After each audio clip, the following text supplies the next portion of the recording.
Well, hello everyone. Welcome to today's presentation, today's session by Benjamin Bansal. Am I pronouncing well? Yeah. So Ben is going to present us his latest paper, which is based on part of his PhD. And I think this session today is going to be a celebration, first of all, of this achievement. We all know how hard it is, and also because the paper is really great, very interesting.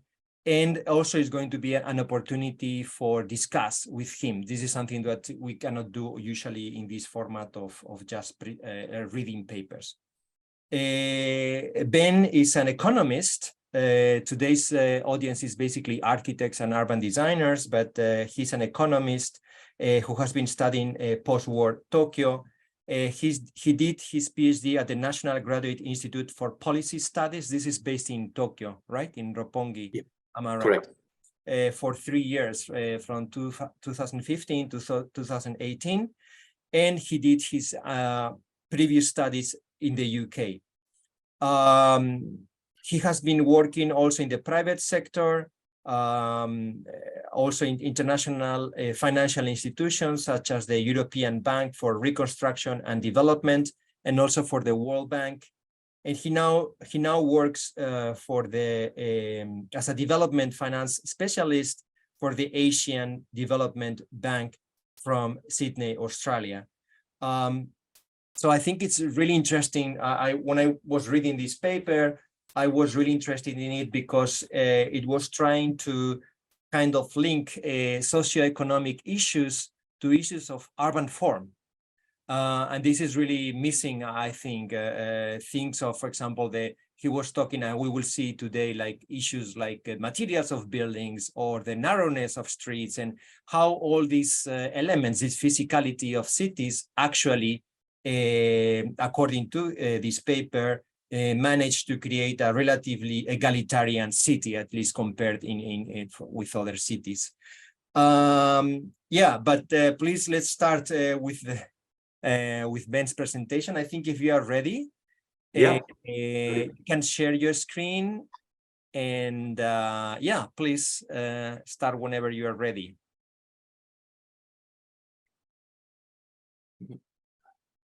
Just give me a second. Here we go. Just looking for the file to share. You should now see my screen. Yeah, maybe you can change it into full screen. Okay. Here we go. Yeah. So you should all be looking at my full screen right now. Well, thanks, Jorge, for the kind introduction. I'm really thrilled to be speaking in front of an audience like this because, as Jorge says, these two disciplines, economics or sociology and urban form or the built environment, don't really speak to each other so often, but they could and they should. And I think that was the kind of overarching theme of my research as well. So I'll try and place my article on the Tokyo model within the wider framework of my research and the context of it. And let me just briefly introduce myself, perhaps, or the journey to Tokyo. This economic history study on Tokyo's post-war development was ignited by my first visit to Japan in 2011, and then culminated in my PhD at GRIPS from 15 to 18. I had, as an undergrad and postgrad student, looked a lot at Japan, South Korea, the flying geese theory of economic development, the East Asian development, or the East Asian development model. And I found it really fascinating to see some of that manifested in the urban space of Tokyo that I explored walking mainly during the sabbatical in 2011. And I think concurrently, there's been a growing interest in the Japanese capital. Jorge's book, or some of you will have worked on this, of course, as well, has a great literature review in it, Tokyology, which I think accompanied me on my journey through Tokyo over the years as well. My question as a development economist, though, has always been whether Tokyo's experience is relevant to mega cities in the developing world. And I think an early piece of inspiration came from two scholars that I became friendly with, Matthias Echanove and Rahul Srivastava. and they really tried to link post-war Tokyo to their work in Mumbai and Dharavi, and they describe post-war Tokyo perhaps phenotypically as a slum, but also as an incremental city, a bottom-up city. And I thought that was extremely interesting because we only have to go back a few decades to see some of these elements unfold in Tokyo, and then to this day, of course. What is interesting in Tokyo's case is that, or Tokyo was, say, a front runner in many ways because its rapid population and economic growth happened when already it was a very big city, right? This is really this mega city growth. I'll show you the slide in a second. And what I found then during my PhD or just before, that there really is a paucity of empirical studies that connect urban space at the macro level and also economic development, right? So that was, I thought, a lack in the literature or a gap in the literature that I attempted to address. And I put here spontaneous city as well, because I was really thrilled to read the book and see that you have also been drawing on the same kind of statistical wealth that there is thanks to Tokyo metropolitan government's fantastic resources. So why is Tokyo's experience and Tokyo's story is so relevant to other mega cities? Here I have to find a Tokyo moment. Arithmetically speaking, it's just a city that has already more than 4 million inhabitants, growing at 3.5% per year over a period of 20 years. And we see here that Tokyo and Osaka are really the front runners in this. So they started off as big cities in 1950 and grew extremely fast in the ensuing 20 years. That's something that not many cities at that stage, or those were 3 cities in total that managed to pull this off between 1950 and 1970. Interestingly, Los Angeles being the 3rd. California at that stage booming to an unprecedented degree. From then on, we see mainly developing cities taking or experiencing this Tokyo moment. Mexico City does it over 3 20-year periods. You can see where it's shaded there in the corresponding cells. This becomes more of a South Asian and East Asian story as time goes by. These are the top 30, I think, top 20 cities here. And it becomes more and more of an African phenomenon towards the end of this observation period. So the last period for which we have UN data and forecasts is here for 2030. And until then, Lagos, Kinshasa, and Luanda will grow at the same speed and from the same starting point or a similar starting point than Tokyo. This is how this paper that we'll discuss today fits into my research. The PhD thesis I finished in 2018, and Jorge and I just discussed, my supervisor wasn't very keen on me publishing during my PhD studies, wanted me to focus on that. And I think I learned the hard way. It definitely got me to the finishing line earlier, but I needed to almost reinvent each of these chapters and spin it off into separate papers afterwards, which took the better part of another 4 or 5 years. The first paper in 2020 looked at small factories and how they were successful, competitive vis-a-vis their bigger factories in Tokyo's urban space, but also they were competitive vis-a-vis other small factories in Japan. So something quite specific happened in Tokyo that is definitely worthy of our interest here. 2021 saw a paper that really articulated this egalitarianism, that this rapid growth that we just saw during the Tokyo moment didn't lead to a stratification in socio-economic indicators. So we didn't have some parts of the city pull apart or pull away from the other parts massively. It wasn't a very dislocational growth, if you want to put it that way. 22, this is the paper we discussed today, the Tokyo model, and then I have one more paper forthcoming now, finally cleared the last hurdle, where I talk about the institutional backdrop to this, and I think it's very important to frame it in that background as well. The paper I'm discussing here is a 67 consultancy report by a British professor that he submitted to the Tokyo metropolitan government. So the Tokyo model draws really on the previous two papers in the small factories and egalitarian living standards papers, and I try to generalize some of the features we see in Tokyo into a model. I collect statistics at the 23 ward level. The Tokyo metropolitan government has a lot of data points there, many of it already digitized or scanned at least. So I was hacking in lots of data points for various years on the urban farm, things like population density, building attributes, and road network, but also socio-economic indicators, particularly on business density. With all those data points in my spreadsheets, I could calculate the variabilities over time. So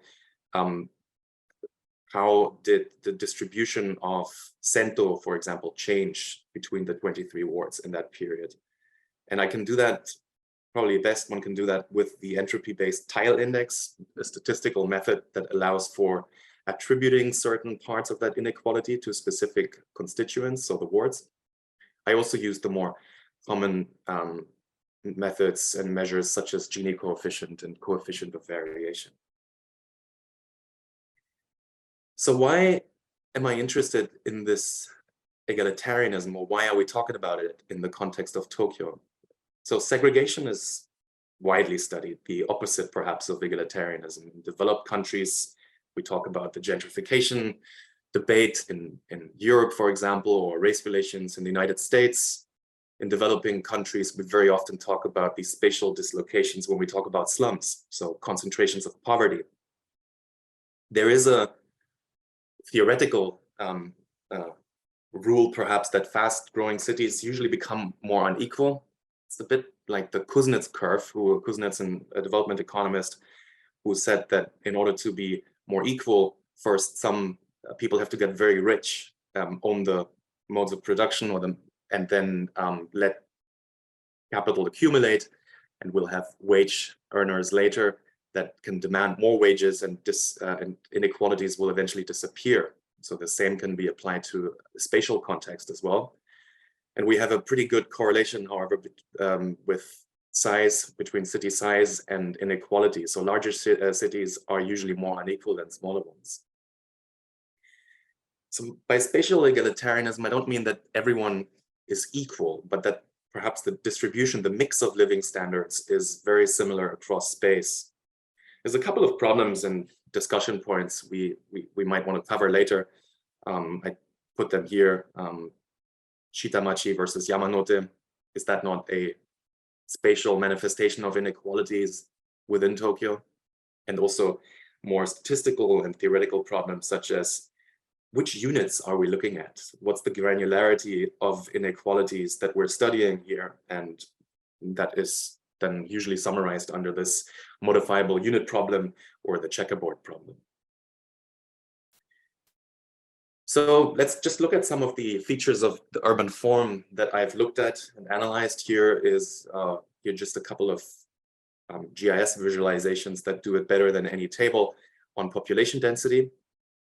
We see before the war in 1930, kind of a typical industrial city with very high population densities in the center, where primarily the working class live, and then population density sort of leveling off if you go away from the center. By 1970, look what had happened. The population density in those inner core wards, perhaps, or in the very crowded wards, has reduced. People moved away, and they predominantly moved into the peripheral ward area that was growing very rapidly at that stage. So by 2005, you see very untypically for such megacities, a very even distribution of population densities. We can see the same or similar developments happening in other Japanese cities as well. So Japan is to some extent an outlier. With the data from TMG, we can look at the housing stock and deduct, I think, some attributes of flexibility. We have a very low-rise building typology that changed from predominantly 1 floor to 2 floors during the period under review. Since, of course, average building height has gone up a little bit as well. There is primarily, or wood is primarily used for construction, for residential construction, and buildings are relatively young or new. In my period of observation, that also had something to do, of course, with the devastation of the Second World War and the bombing raids. But building vintage remains low, not only by international, but also by Japanese standards. I also can look at construction costs for residential buildings across the ward area, and it's very much the same. So we can almost deduct that the standard to which houses were built was very similar across the city. The ability of the urban form to upgrade in situ, perhaps one can also look at these substandard housing district or poor housing districts. 2/3 of those disappeared because the owners rebuilt their individual homes. So you see here the distribution of these substandard housing districts, I think in 1959, that is on the right on the map, relatively evenly split across the ward area. And most of them disappeared in situ. The street network, we mentioned it before briefly. I think from the data we can also deduct that it supports retrofitting of neighborhoods, residential neighborhoods. Very early in the period, we saw a very high share of unimproved narrow roads. And those really reflect this haphazard urban growth that took place in this period. Sort of scattered developments, infills, and small unpaved roads connecting those. These narrow roads persist, but they're becoming more and more paved towards 1975 and beyond. So the road layout doesn't really change, in particular its width. Again, something perhaps underlining the fact that neighborhoods upgrade in situ. Let's look at this commercial infrastructure. What we do see in Tokyo is a very high density of businesses and an equal distribution. So what I mean by that is that new and growing neighborhoods maintain by and large the same mix of businesses. I'll show you the businesses in just a second. But Japan, we have to, I think, also not forget, is no statistical outlier. Japan has relatively high or medium to high population density and very even, as I already said before. It has very limited living space and there are few cars. So if we account for all these factors, Japan is no outlier. We can see this, a proportionate retail density in other countries. For Japan, we can say that the fact that transport and storage of goods is so expensive has led to certain business density patterns and certain, say, ways to outsource functions from small living space to the immediate neighborhood. So what is that commercial infrastructure? What do I mean by that? First, small factories, very often in live and work arrangements where you have several mixes put together in one building, several uses mixed together in one building.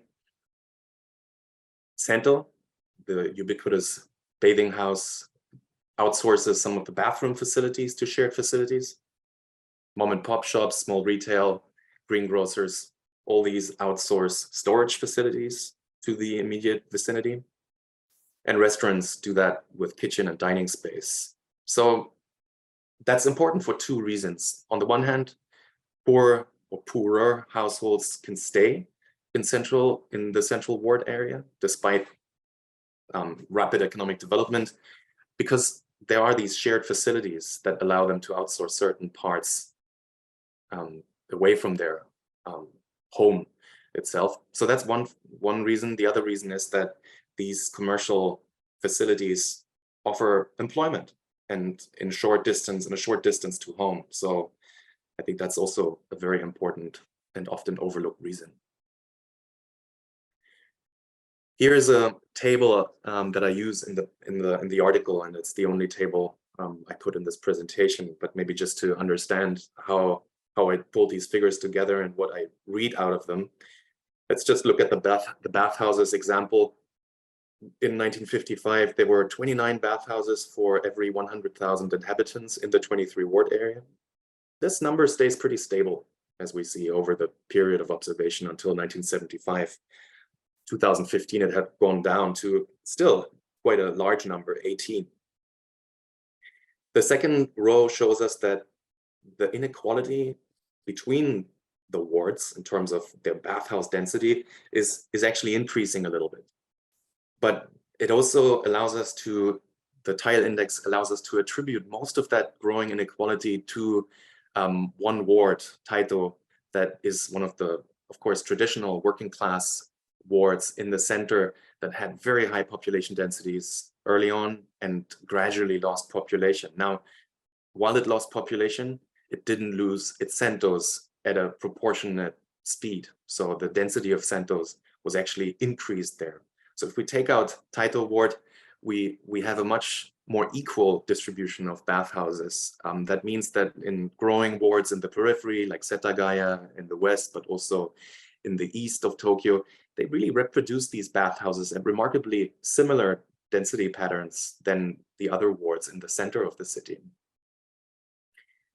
Then one thing here that I do in analyzing the wholesale and retail business establishments is to see that, yes, we actually do see growing inequality here between the wards. But if we take out the 3 central business wards, which have a lot of restaurants, retail, wholesale, and other commercial infrastructure there, of course, by virtue of them being central business districts, if we take those out from the data set, we get only a very mild increase in the inequality of distribution. So I think it's also important to reduce the sample sometimes from 23 to 20 wards to really get the outliers corrected for. Now, what are the implications for developing cities? Tokyo in the post-war era grew extremely fast, both in terms of its economy, but also its population, with very limited fiscal resources. Japan, or Tokyo, was neither a developed nor developing city at this stage, somewhere in between. And this Japanese economic miracle that really took place at this time was driven by very capital-intensive investments outside of the ward area. So what happened inside the ward area was really this labor-intensive industrialization in fairly small factories. And that's, I think, very important when we think about developing megacities today. Where is the industry going to be? Where should it be? And what development model is the country following? I think also it's important to look here at the fact that Tokyo was by no means a very wealthy city at that stage. Indeed, living space was so limited that we can speak of a shared space poverty. So yes, people didn't have much room to live in, but everyone shared that fate at this stage. So that's also something quite interesting when we look at developing mega cities today, where really there are many slums, of course. This flexible housing stock that we looked at before, and that I think I could read out of the TMG data, allowed for in situ upgrading. And I think that really argues against the slum clearance approach that we see as the default very often in the development debate. I mean, things have moved on, of course, to some extent as well. But if you look at the ground, for example, what's happening in India, I think slum clearance is very much alive today as a standard approach to getting rid of some of these inequalities. But whether or not it works is a completely different question. The role of zoning and planning is very important, and that's something I'm going to explore a lot more in the other paper I mentioned before that is coming out now, the institutional sort of backdrop to this. But I think flexible zoning and to some extent non-existent planning are really two of the crucial factors that developing cities should look at. And then the final one here, there are certain neighborhood features worth preserving. And those may differ in other countries, in other places at other times. I think that's important to keep in mind, but many cities and many countries have cultures that are, of course, different when it comes to those specific neighborhood business establishments, right? And I think that's something one should preserve, as the example of Tokyo tells us. Here, just on the left, you see a 2040 vision of Yangon in Myanmar, that was sponsored by JICA, this master plan 2040. It's no longer current, of course, for all of the terrible things that have happened in Myanmar since, but it was an interesting moment in Burmese history when in the early 2010s, the country was opening up and was pondering what urban future do we want? And JICA, of course, being very active in the region, helped draw up a plan that is to some extent really the opposite of what happened in Tokyo. It's very much a, well, you can see it here, right? With a big industrial zone at the front, spreading out towards some more, but also quite heavily planned residential areas. So a real separation of uses across the territory of the city, not really what we saw in Tokyo, or in fact in other Japanese cities. Here to the right then is India's attempt perhaps to borrow Japanese know-how and technical assistance to develop Varanasi into a smart city. And that is quite interesting. First, we don't really know what a smart city is and which inspiration in particular they're looking for there. To the right, you see an interesting photo, which is actually two photos put together. On the left, this is Dharavi in Mumbai, one of the biggest slums, if not the biggest slums in South Asia. And on the right, just a normal residential street or road in Shimokitazawa. This is something that Matthias Echanove and Rahul Srivastava did, just to show that, hey, the typology is not all that different, and maybe Dharavi can learn from Tokyo in different ways than what the official line of overseas development assistance very much tries to do. And here, let me finish with a few implications, perhaps for contemporary Tokyo.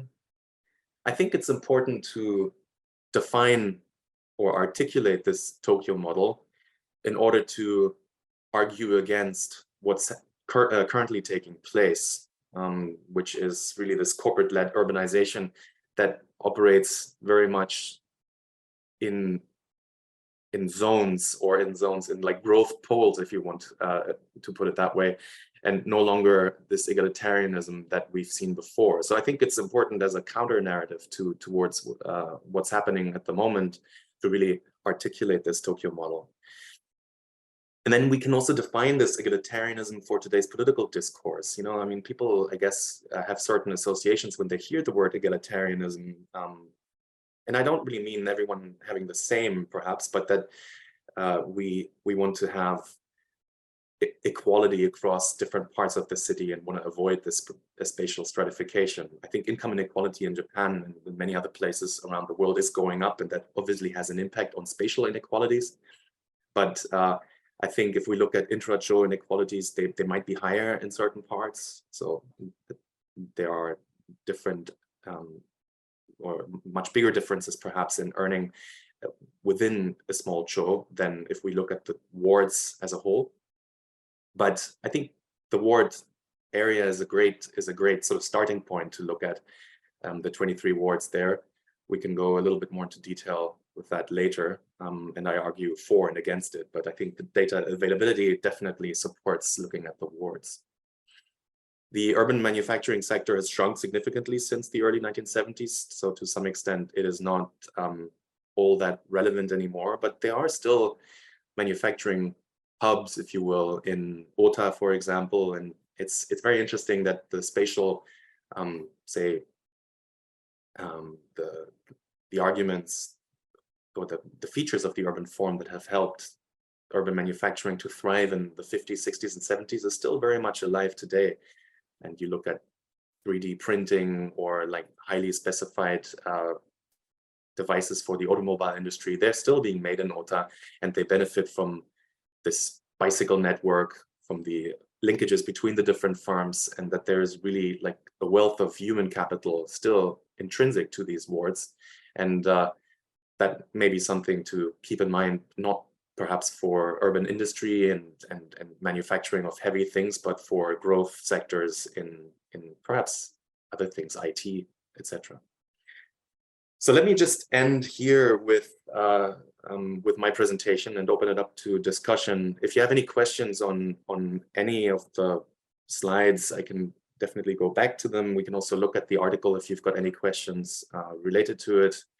And yeah, I really look forward to hearing your thoughts and discussing this with you. Thank you very much, Ben. It was a really great presentation and full of data and statistics, but at the same time, you know, like bringing to the table like super important issues. So I think it was really for me very inspiring. And I have many questions, but I don't want to, you know, monopolize this conversation. So I think, Joe, you have already some questions. So let's start with the question time. Okay, well, first off, Ben, thank you for a really incredible presentation. Jorge and I, we like to talk about how, you know, our research, our work, we're trying to bring more concrete data to topics that are often discussed in just very subjective terms, but you really go the extra mile in many ways beyond what Jorge and I do with bringing critical data in that just nobody else is really processing and thinking through in quite the same way. And so it makes me smile every time I get to see a new Ben Bansal presentation.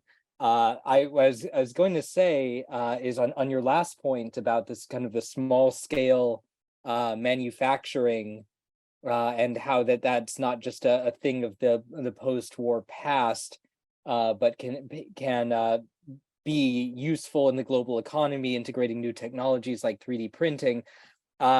Actually, there is a new push now to exactly along those lines to make that kind of like Machikoba style, like those kind of artisan workshop style firms, to put them at the forefront of prototyping, you know, where it's not large scale production yet, but prototyping with expert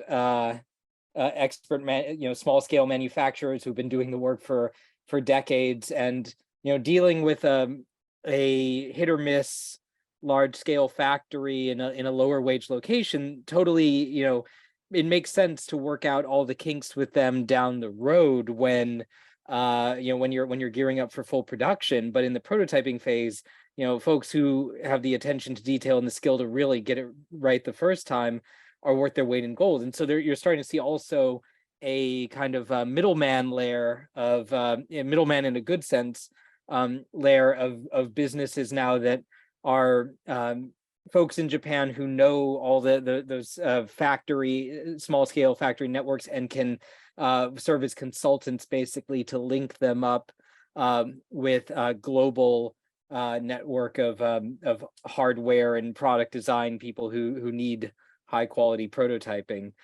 So you are very correct, and in your thinking in that regard, and that's just a concrete example that I'd seen recently. Okay, thank you, Joe. That was more like a comment, right? Yeah, but really interesting. I think the point more there a comment than a question, as we say in DC. Yeah.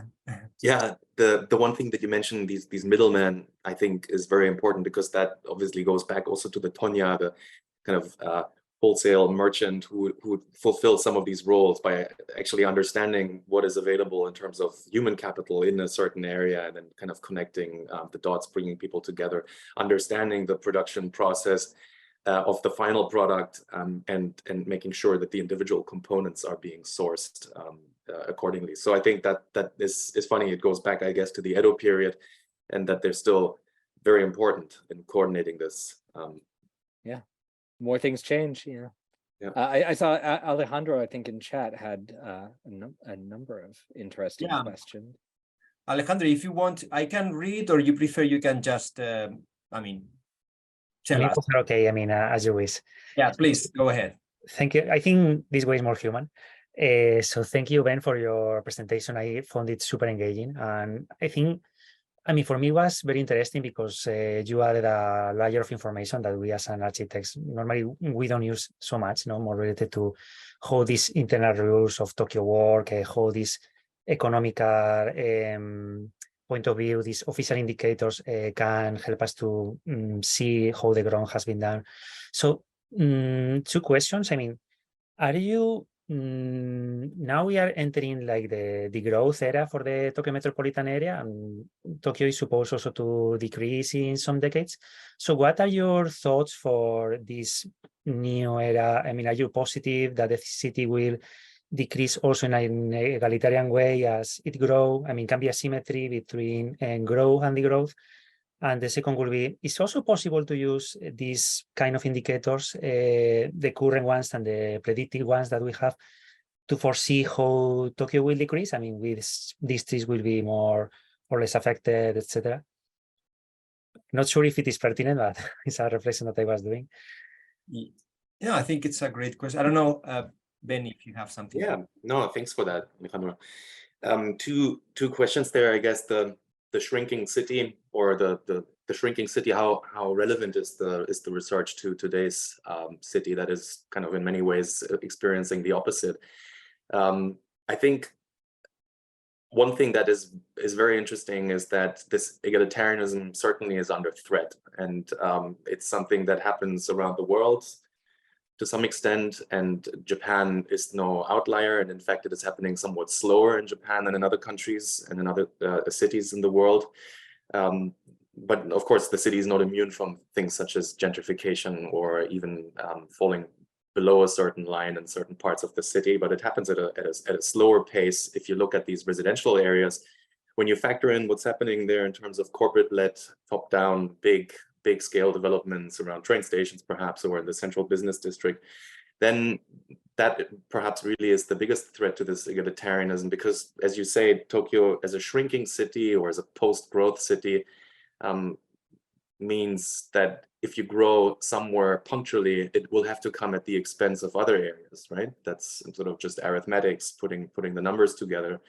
So again, I think the approach is still good, and in fact some papers in sociology used a very similar approach to understand the changes in average incomes in certain units. So I think there is one paper that came out in 2021 that looked at coefficients of variation between not just wards but also municipalities outside of the ward area, in fact covering the whole of the agglomeration. So I think it's good to look at, of course, these relative developments there, and in terms of how we can use those to, maybe, I don't know whether I read too much into your question, but whether we can use those for the future and predict the future with it.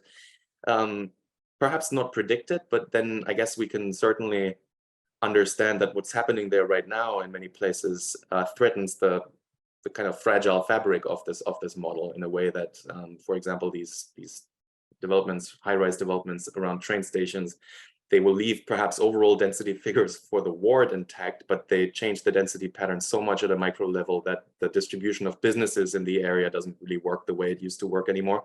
So I guess the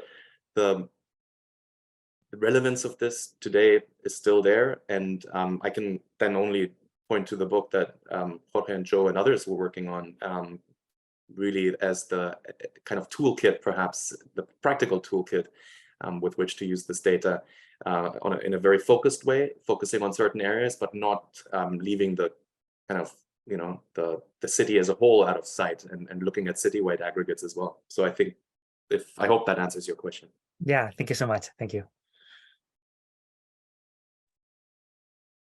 Okay, so maybe I can, ask you now. You were mentioning that the next paper is going to be more about the policy, and maybe you can,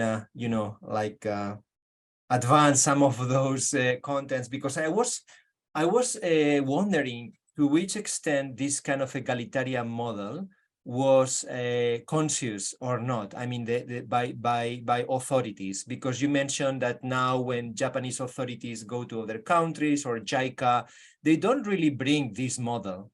So it's not like it's something that was in the, I guess, it's not something conscious. It doesn't seem like to be like something conscious, or if it was conscious, maybe Japanese policy makers decided that it was not successful.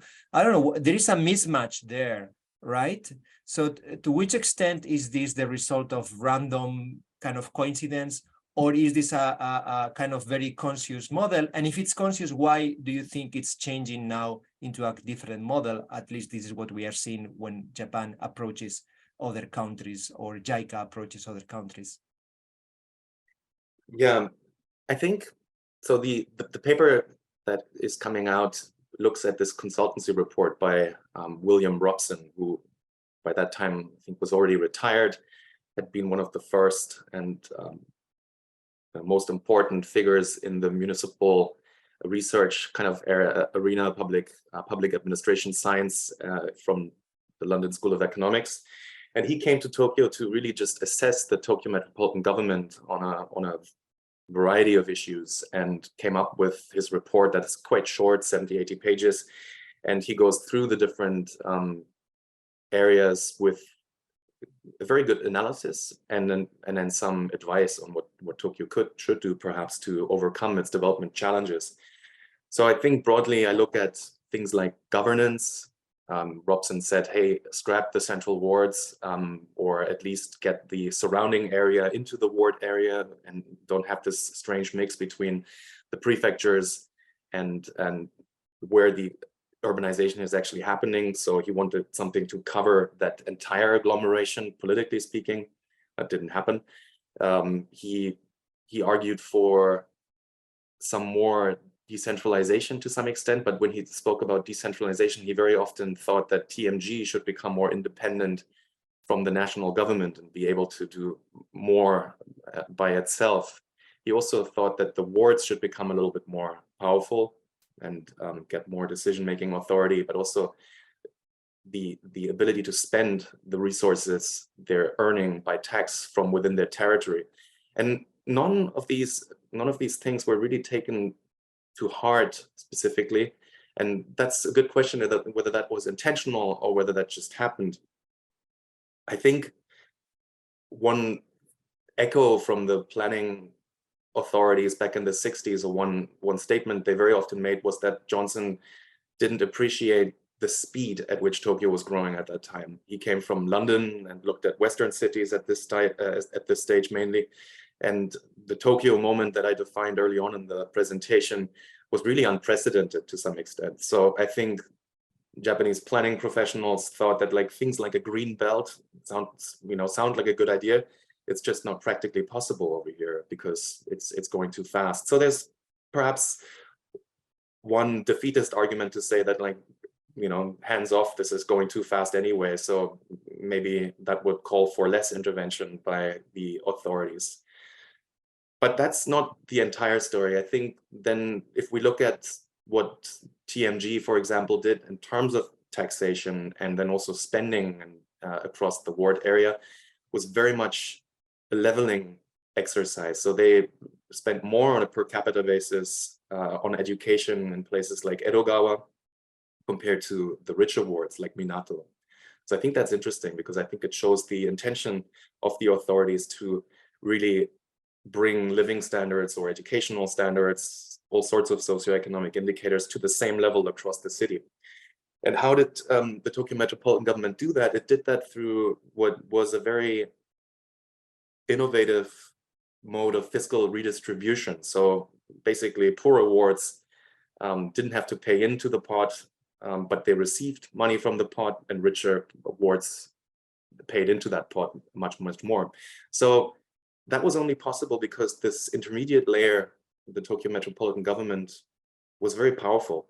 So it is a very peculiar setup there. The wards at the lower level, for example, Ota ward was frequently protesting in the assembly, saying that, hey, we really want to spend the money on our own. We know much better where it needs to be spent here in our ward.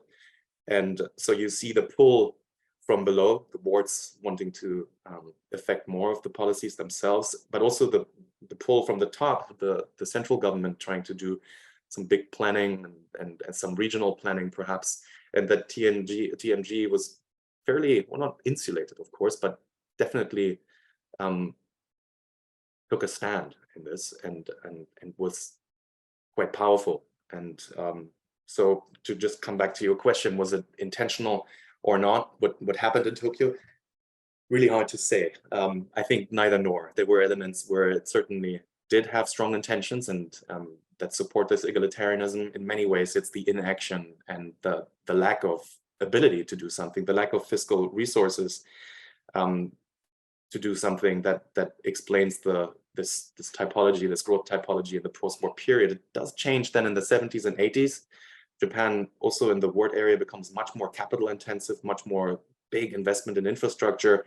And that then obviously also coincides with Japan becoming an international donor in many of these poorer countries. And I think the thinking had by then changed so much already that it was about big train developments in, for example, in South Asia, the Delhi Metro being co-financed by JICA, that was the way that development was seen. And that's not, of course, untrue. These big infrastructure investments had a big role to play, but I think it overlooks and simplifies the model, and especially the 50s, 60s, and early 70s show a very different one.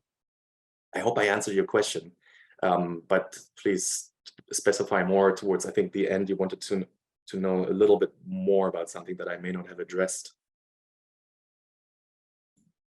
No, I think no, it really answers my question. I think it makes your paper even more relevant in the sense that there is a lack of awareness. There were elements of awareness, but also elements of, as you mentioned, somewhere like default kind of situation. So it makes your paper even more important in order to kind of rebuild or reconstruct a kind of model that somehow, I mean, now after many years, we can recognize as successful, but maybe the people who were involved there, they were more like dealing with everyday life kind of issues, you know, like, and now we have, you know, the historical perspective in order to build that theoretical model. And that's why I think it's really, really important, your work. Okay, we have more questions, I think, here. I think Anastasia, you did, we have the two Anastasia. Maybe we can start with the first question by Anastasia Simonovich, if you want.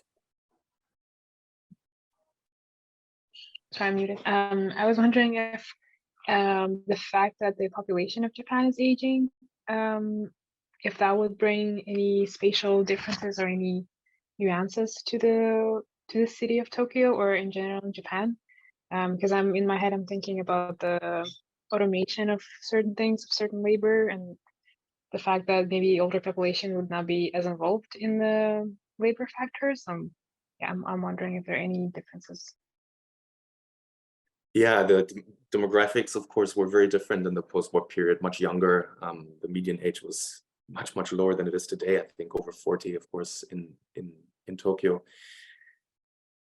Look, I think that there might be areas, and you know this perhaps better than I do because I haven't lived in Japan for 3-4 years now. But then, you know, there are areas where you can see more old people than in others, right? I think where the median age is even higher than the average, and with young families living primarily in the outskirts. So there definitely is some kind of stratification happening because of the demographic realities that Japan is currently facing, and that is definitely an element that I'm not looking so much in the post-war period. But yeah, I think it's interesting and probably important to also spatially map median age and then see how that kind of correlates with certain developments. It's certainly an interesting line of research, especially if what's happening right now is this very zonal development, or this development centered around these hotspots in the city center or around train stations, that the residual might become much older and sort of hollow out. Yeah, great comment. Okay. So, Thank you. thanks. Yeah, please go ahead, Anastasia.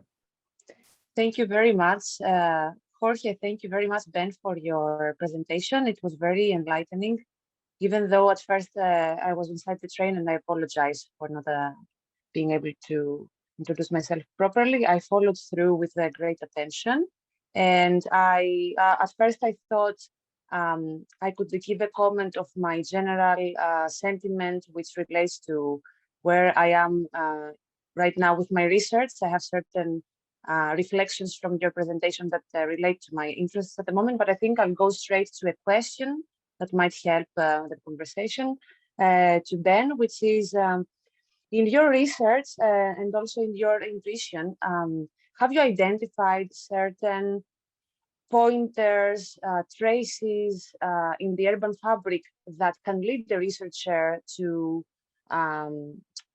be curious whether there is urban inequality at play? Are there certain urban elements or certain scenes that can point us to urban inequality? And the reason I'm asking this is because I have the intuition that there are layers and there are different scales of urban inequality. There are more obvious manifestations, but then there are more quiet instances of how urban inequality can come at play. And I'm wondering how do you identify whether a case accounts for urban inequality or not? Thanks, Anastasia. Yeah, look, I'm an economist or a development economist, and I obviously have a tendency to look at socioeconomic data, and primarily inequality, urban inequality, intra-urban inequality is measured using income data. So how much money does the average household make? And that really is, I guess, the kind of, well, let's not call it gold standard, but the standard in trying to conceive of these differences spatially. But for Tokyo, that is perhaps not the whole story, right? And there are other layers. That there's always other elements of inequality that play out. I did look at a few more to really understand. Perhaps the quality of life is a broader concept, and quality of life in an urban landscape is a big literature that I think came up in the 1970s, and is still important. And they try really to broaden, of course, our understanding of what quality of life is and remove it from the economic sphere and broaden it a little bit. The human development indicators by the UN were, of course, often used to describe quality of life, perhaps human development, of course. And it looks at not just income data, but also education and health, right? So I did the same by looking at health, or let's say proxies, because if we look at countries, they're usually analyzed by comparing life expectancy. That doesn't really have much to say, perhaps in a city like Tokyo in the 1950s and 60s, where people came from the outside in, and life expectancy at that time, we couldn't really measure. We could perhaps measure the time at death or something like that. But there's also obviously different trends here at play that we need to look out for. And I looked at infant mortality, for example, infant mortality data, and then other health data that we have very, very good availability of, to understand whether there were any differences emerging between the wards that aren't necessarily economic or income-based, but covering some other features of life. I looked at average park space per capita, at the incidence of crime. And really, the story is very much the same across these different indicators, that the distribution doesn't really change much between the 23 wards. You are right to say that there are, of course, also perhaps not just different spheres of inequalities, but also different scales of inequality. And that's something that my research leaves out to some extent, because it doesn't ask that question specifically. But you can have vertical inequality, perhaps, in the same building. You can have intra-cho inequality, street to street, and I think we all know how incredibly diverse Tokyo is. Within one neighborhood, you can see quite a lot of different typologies. So there certainly are differences playing out here. But for me as an economist, I think the feature was then to look at more socioeconomic factors, and I didn't really get very good income data for Tokyo. So what I did was to look at living space per capita. which usually correlates very well with income levels. And I think then to understand how little space people lived on is important, and how that was shared across the 23 wards, and how it became better by lifting the kind of level for all of the 23 wards at the same time, and even lifting it a little faster for those wards that had smaller average living space than others, because, for example, in terms of living space measured as tatami per person, we did see a convergence. So I hope I answer your question, but yeah, inequality is a very wide-ranging issue, and certainly not only economic, but unfortunately or fortunately, perhaps, income data or this living space data correlates very well with a lot of other indicators as well. Question is, what comes first? Is there cross correlation? And these are the questions we need to ask. Thank you so much. Jorge, can I answer very briefly? Is there time, or I can leave it? Go ahead. I mean, we have still time. Yeah, that was the idea to discuss. Thank you so much. Yeah, please go ahead. Ben, not only did you answer my question, I felt it was very educative how you gave all this information on the different data points that you are collecting, and I understood a bit more also the difference of the approach from the side of economics, and also thinking how architects, for example, may be trying to identify urban inequality by looking into urban space, by doing field work. For example, the reason I wrote and I asked you is because there is a chance that redevelopment projects that are not fast track and short term, in 5 or 10 years, the city changes. Sometimes we have cases where there are redevelopment projects that are quiet, that nobody talks about, that they take 4 or 5 decades. And in the end, the city that you had 3 decades ago when you settled, let's say, in Setagaya-ku, is not the same city that you have 3 decades later.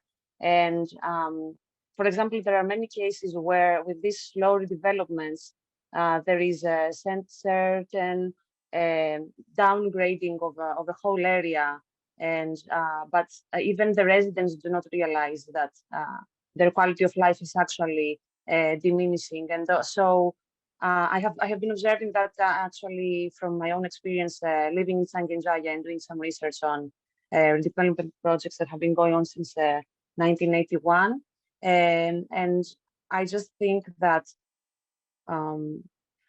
the case of Tokyo is a bit tricky, because the data that you have on an area 10 years ago and the data you have, for example, in the present moment, they can be so different, because in the end, in Setagaya, it is the ward with the most vacant properties, 50,000 vacant properties, and it's also one of the busier and most expensive wards. And it just makes me wonder, why do families leave certain neighborhoods at certain times? And there seems to be displacement of population, which also might be interesting to see together with how quality of life changes. So for me, I'm interested to spatialize the movement and connect these markers, this data, to where do people actually go, and maybe how do they actually feel while their city is changing?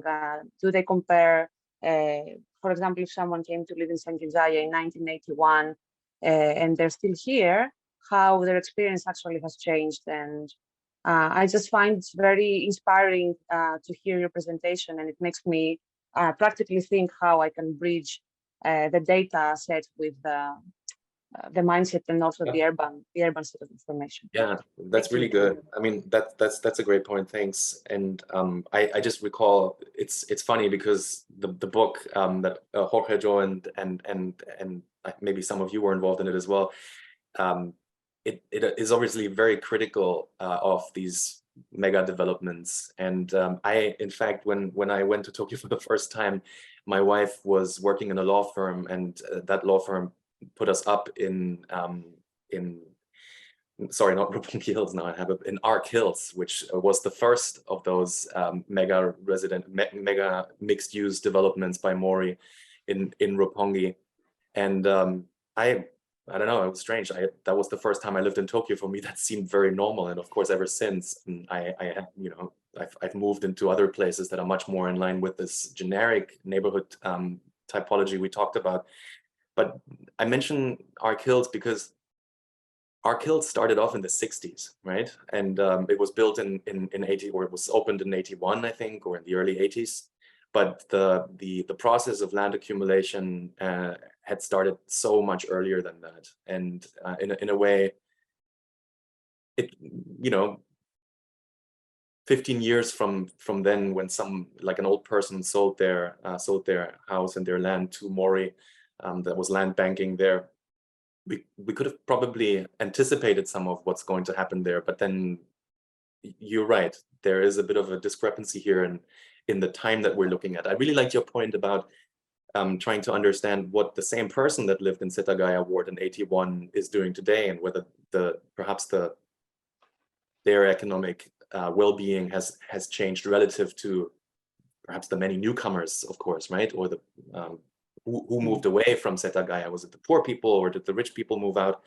And where within Setagaya did they move, right? So I think there's so many interesting questions that relate to this time frame, but also our unit of analysis.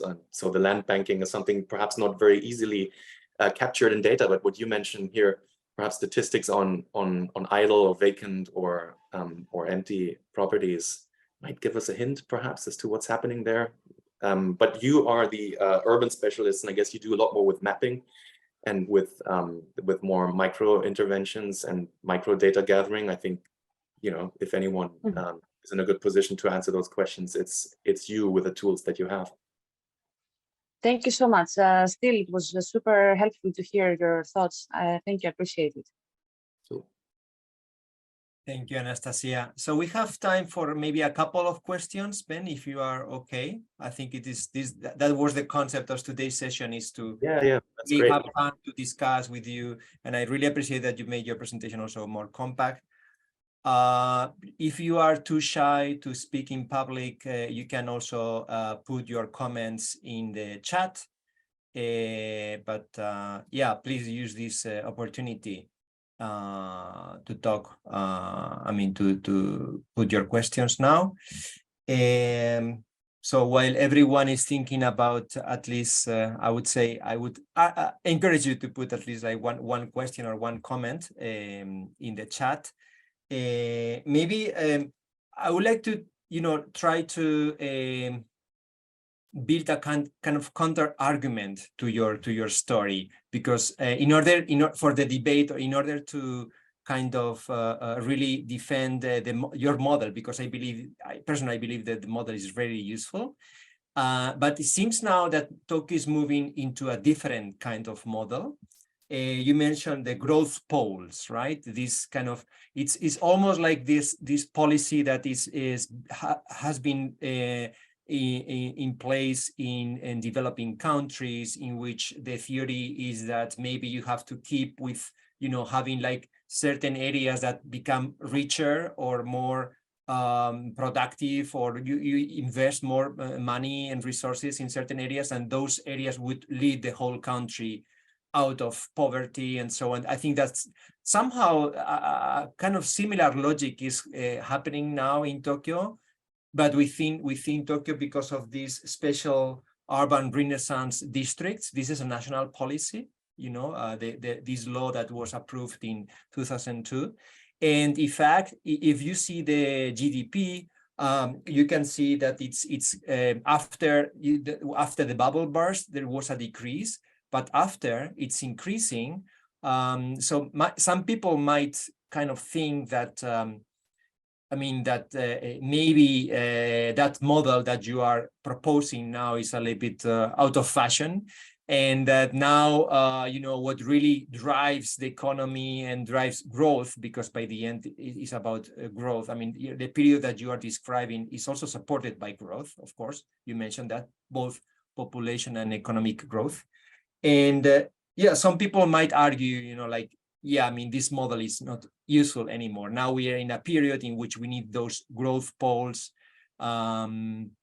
you know, like maybe it's a moment in which you know, like this kind of even egalitarianism is not working anymore. And of course, as an ideal society, we would need, of course, to be more egalitarian. But at the end, if you don't have anything to share, if there is no wealth, why should we be egalitarian if there is nothing to share? So this kind of logic, you know, like let's build first wealth through urban redevelopment in the central areas, and then let's see how the rest of the areas can kind of follow.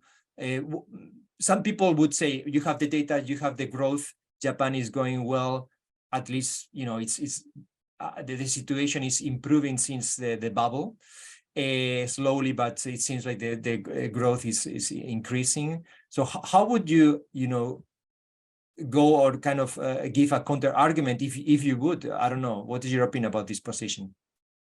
I think the kind of change, of course, is inevitable, and I see that the Tokyo model, as I describe it, might have expired in many important facets of it.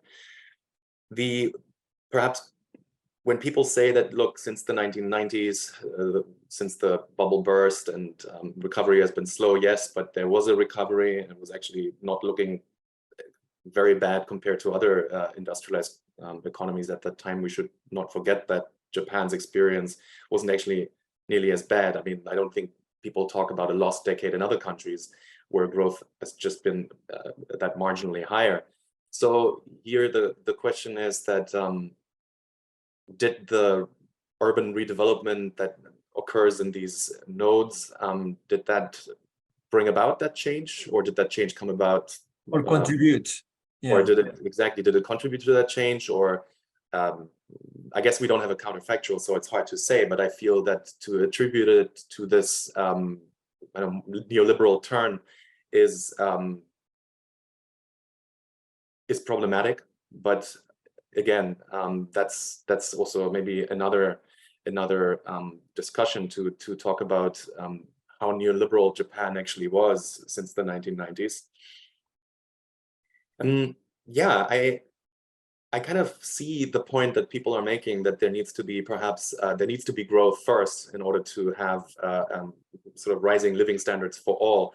But then perhaps if we look at the evidence from other cities, it's not necessarily true, right? That this kind of trickle down / unequal growth, like Kuznets described, perhaps, that this is delivering for the masses, to put it that as crudely as that. Which is also why I think the Tokyo model is a political model that empowers people to say that, sure, we are interested in growth, but we are much more interested in distribution. And this growth that's been happening recently, that occurs in those patterns, isn't necessarily good for this equal distribution that we're so used to. And I think that our urban space, speaking now on behalf of Tokyo citizens, perhaps, which I shouldn't, but that it's coming at the expense of this urban fabric that really let this wealth reach pretty much everyone in that society, right? So it's a fundamental question. It's a political question, and the important thing, perhaps, also in this zonal, spatially concentrated development is also that it sort of rips these patches of urban space out of their political boundaries, perhaps, right? We talk about the CBD, we talk about these special development zones, and by looking at the ward level, we broaden that field into a political space in which people have the power to change their politicians through municipal elections. They can send people to the assembly in Shinjuku. So I think it's important also to take a step back and then look at the data at those political units, because of course it's great for people living in Arc Hills that the economy is growing at 2 or 3%, right? But then, yeah, again, it depends on the scale that we're looking at right now, and the attribution. How do these development projects really contribute to growth? That's one question, but also, of course, how do they affect the distribution of economic wealth? Does that answer your question? Yeah, yeah, thank you very much. Okay, so yeah, we are almost finishing today. So if you have something else, I don't know, Anastasia, if you wanted to add something, or someone else who still wants to ask, and now is the time.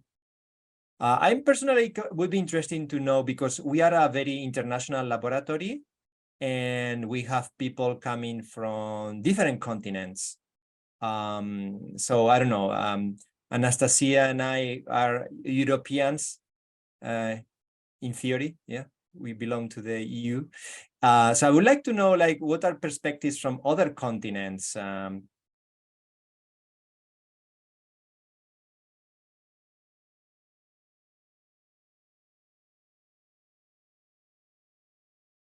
You know, you don't want to glamorize the slum as a typology, and I think that's been, you know, an unfortunate trend in some quarters to really